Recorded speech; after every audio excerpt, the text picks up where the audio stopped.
사도신경으로 신앙 고백하시겠습니다. 전능하사 천지를 만드신 하나님 아버지를 내가 믿사오며 그 외아들 우리 주 예수 그리스도를 믿사오니 이는 성령으로 잉태하사 동정녀 마리아에게 나시고 본디오 빌라도에게 고난을 자가에 못 박혀 죽으시고 장사한 지 사흘 만에 죽은 자 가운데서 살아나시며 하늘에 오르사 전능하신 하나님 우편에 앉아 계시다가 저희로서 산 자와 죽은 자 심판하러 오시리라. 성령을 믿사오며 거룩한 공회와 성도가 서로 교통하는 것과 죄를 사하여 주시는 것과 몸이 다시 사는 것과 영원히 사는 것을 믿사옵나이다. 아멘. 찬송가 384장 찬송하시겠습니다.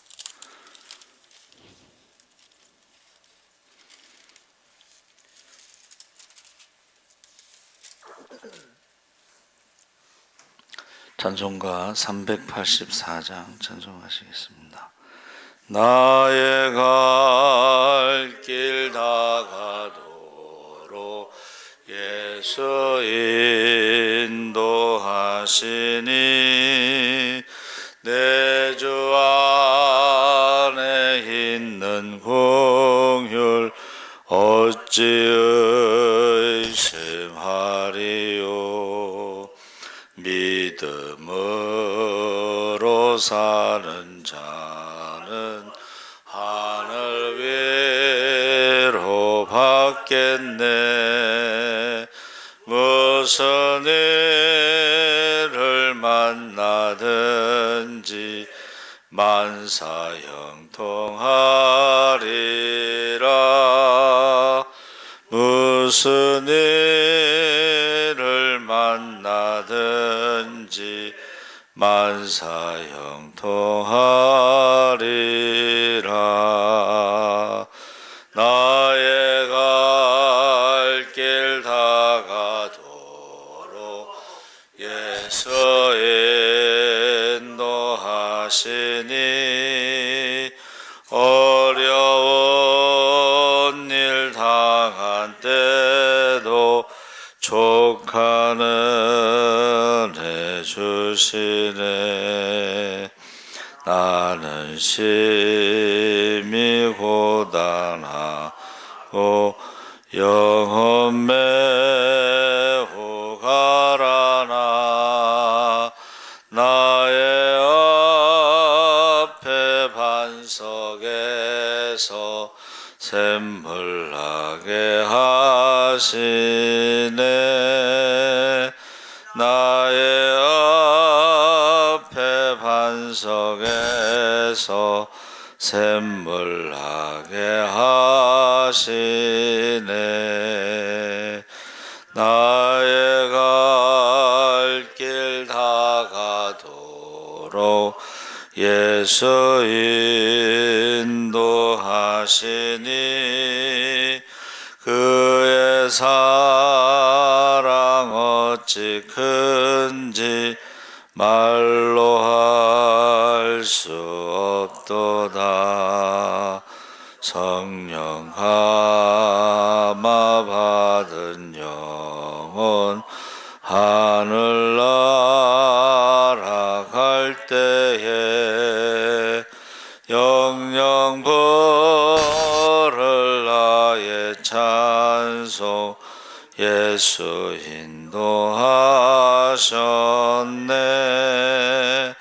영영 부를 나의 찬송 예수 인도하셨네.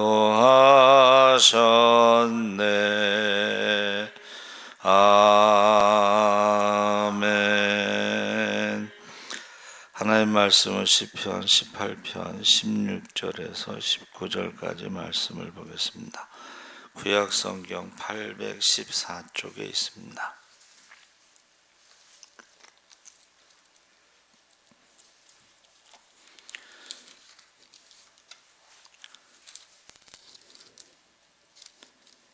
시편 18편 16절에서 19절까지 우리 다 같이 읽겠습니다. 그가 높은 곳에서 손을 펴사 나를 붙잡아 주심이여 많은 물에서 나를 건져내셨도다. 나를 강한 원수와 미워하는 자에게서 건지셨으며 그들은 나보다 힘이 세기 때문이로다. 그들이 나의 재앙의 날에 내게 이르렀으나 여호와께서 나의 의지가 되셨도다. 나를 넓은 곳으로 인도하시고 나를 기뻐하심으로 나를 구원하셨도다. 아멘. 할렐루야. 좋은 아침입니다. 잘 오셨습니다. 감사합니다. 오늘 말씀의 제목이 고난 시편인데 우리가 시편 22편을 메시아 시편이라고 부르죠. 그게 한 700년 전에 기록된 것으로 보는데 마치 예수님의 그 십자가의 고난을 눈앞에서 보면서 기록한 것처럼 아주 정확합니다. 근데 우리가 시편 18편은 고난 시편이라고 부르는데 우리가 읽은 말씀에 대해서 그가 높은 곳에서 손을 펴사 나를 붙잡아 주시며 많은 물에서 나를 건져내셨도다. 나를 강한 원수와 미워하는 자에게서 건지셨으며 그들은 나보다 힘이 세기 때문이로다. 그들이 나의 재앙의 날에 내게 이르렀으나 여호와께서 나의 의지가 되셨도다. 여기서 많은 물이라고 표현한 것이 그 사방에 예수님을 미워하고 시기하고 질투하고 예수님을 죽이려고 하는 사람이 많았다는 것이죠. 그래서 우리가 살다 보면요, 사람이 잘 될 때는 다 친구 같아요. 근데 고난이 찾아오면 사방이 적입니다. 그래서 제가 이제 분당에서 그 개척교회 십자군 대원을 갔을 때에 어느 집사님이 아버지가 사업하시다가 돌아가시니까 전부 빚쟁이만 찾아온더래. 그리고 엄마는 이제 약사하셨는데도 그 충격으로 이제 이렇게 집을 나가시고 여동생하고 그 여집사님 두 분이 있는데 딱 손에 1,000원짜리 한 장이 있었다고 그러더라. 그러니까 우리가 고난이 찾아오면요, 사방의 적이라는 거예요. 그리고 예수님이 고난 당하시고 십자가에 돌아가실 때는 갈릴리 그 어부들 제자들은 아무 도움이 안 돼. 오히려 제자들 다 도망갔죠. 그리고 가룟 유다는 예수님을 팔았고 베드로는 예수님을 3번 부인했죠. 근데 그때 예수님께서 너희가 다 나를 버릴지라도 아버지는 나와 함께 하신다. 할렐루야. 사방이죠. 그러니까 살다 보면요, 여러분 잘 될 때는 다 친구 같은데 우리가 잘 안 될 때, 고난이 찾아올 때는 사방의 적이고, 그리고 예수님이 40일 금식 기도했을 때에 제일 먼저 찾아온 것은 사탄입니다. 그러니까 우리가 고난 당하잖아요. 그러면 제일 먼저 찾아오는 게 사탄인데 우리를 시험하는 거예요. 그러니까 우리가 고난 당할 때 사탄이 제일 먼저 찾아와서 우리를 시험할 때에 그 시험을 예수님처럼 말씀으로 이기느냐, 아니면 이제 시험에 빠져가지고 상처받고 그 시험에 넘어갈 수도 있죠. 어떤 사람이 새롭게 하소서의 그 MC 그 작곡가 있죠, 목사님 아들. 가장 잘 될 때가 가장 위험하다 그 표현을 썼어요. 그러니까 시험이 와도, 고난이 와도 이게 사탄이 제일 먼저 찾아와서 시험하고, 가장 잘 될 때도 이게 위기가 온다는 거예요. 그래서 예수님께서 십자가에 돌아가실 때가 그때가 예수님이 제일 예수님의 인기가 정점. 호산나 다윗의 자손이여 하고 우리를 구원하소서, 지금 구원하소서, 호산나는 지금 구원하소서. 예수님이 예루살렘 입성할 때가 가장 최고의 인기 절정이죠. 그 다음부터 이제 그 나사로를 살리고 나서 나사로와 함께 예수님을 죽이려고 했는데 3년 동안 이렇게 예수님을 관찰하고 죽일 기회를 찾았는데 사실은 못 찾았어요. 근데 이제 최후의 만찬에 그 유다에게 이제 가서 너 할 일 해라. 나 이제 유월절 어린 양으로 죽을 것이다. 그거를 이제 가서 알려준 거예요.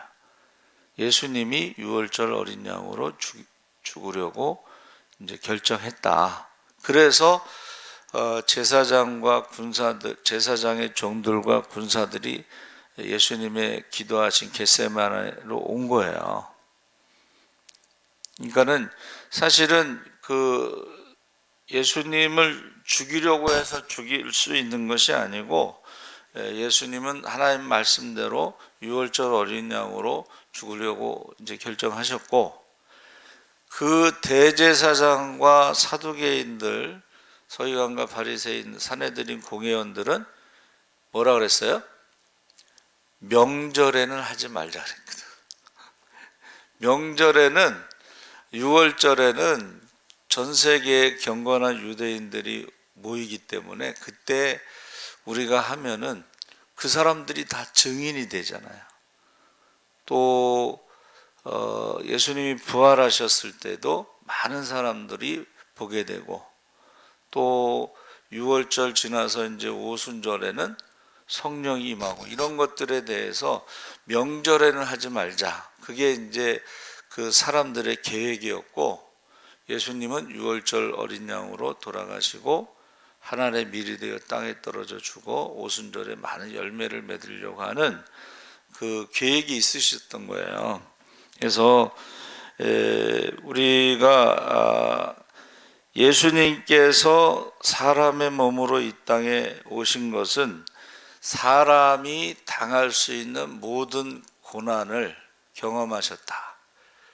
그래서 고난 중에 가장 큰 고난이 뭐냐면 모든 사람으로부터 버림받는, 배신당하는, 그것이 가장 큰 고난이죠.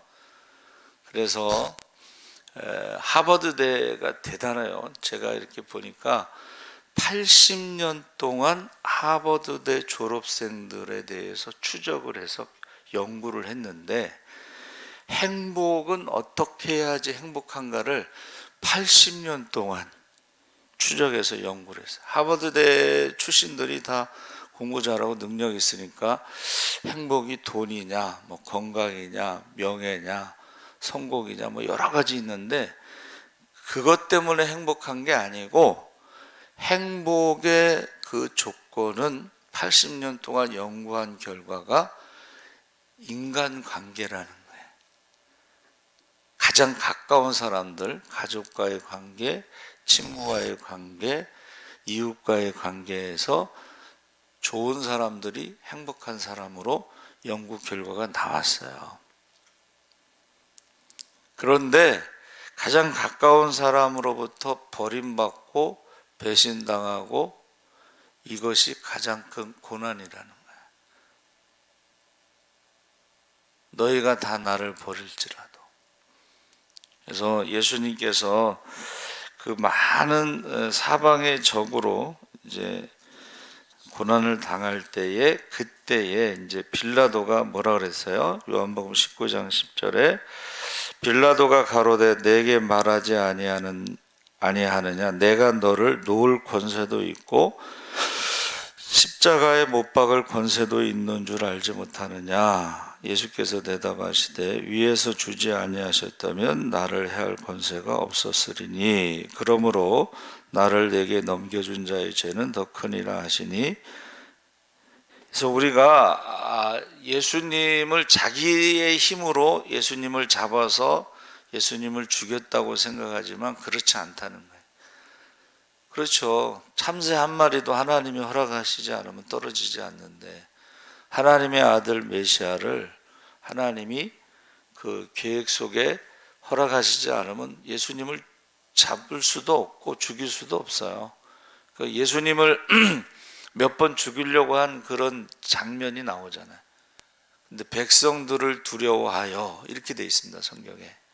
그래서 그 예수님을 자기들의 힘으로 체포하고 죽였다고 생각하는 것은 착각이에요.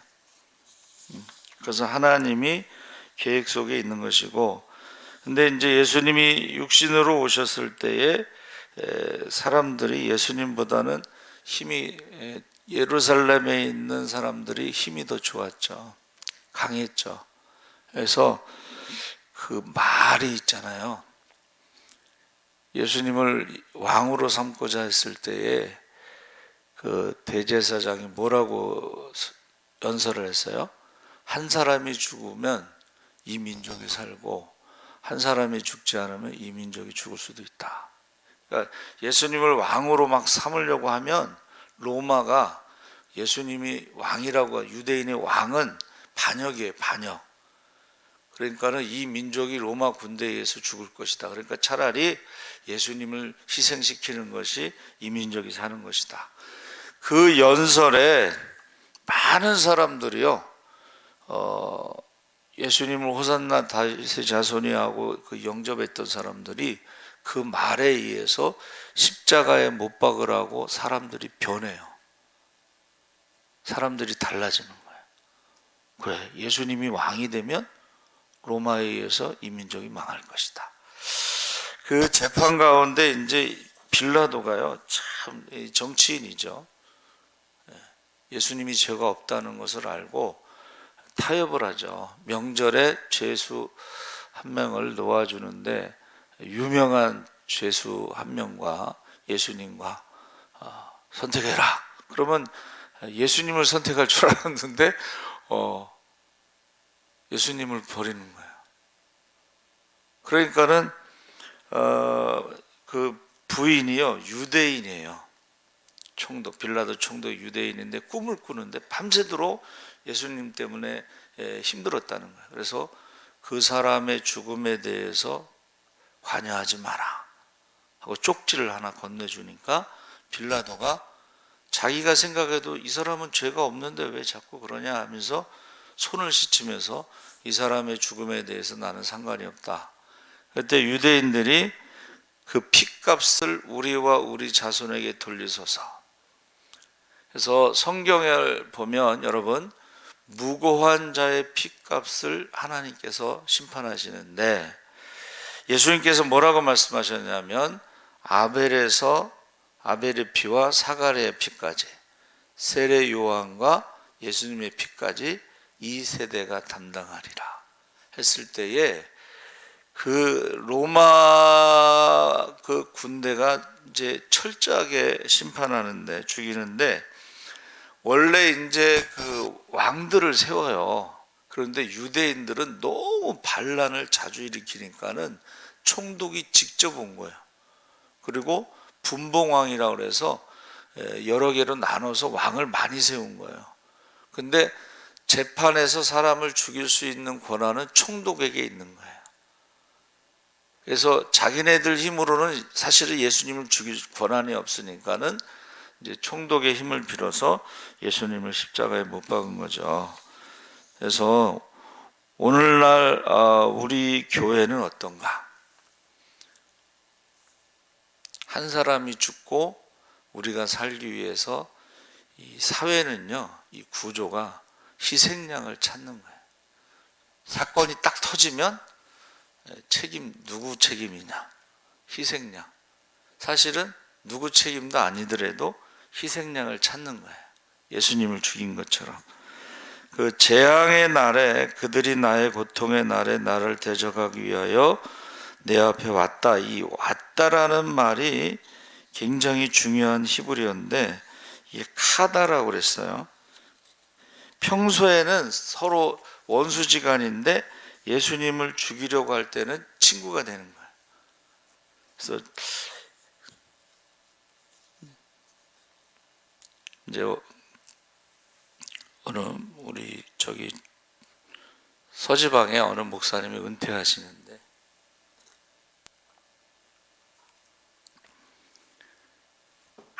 아무도 목사님 편이 없어. 야, 그런데 하나님이 예비하신 자가 있나 봐요. 그 안수 집사님 한 분이 교회 인테리어를 하는데 장로님들이 돈을 먹었어.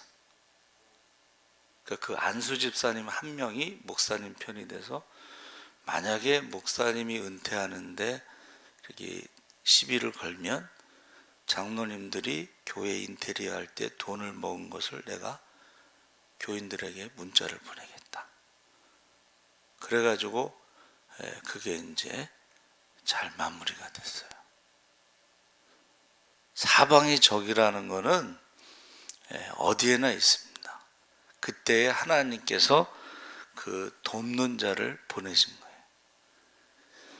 우리 중앙성결교회 이만신 목사님은 부흥회 하면서 모든 강사비를 다 헌금했습니다. 근데 장로님들이 원로 목사 추대를 안 하겠다는 거예요.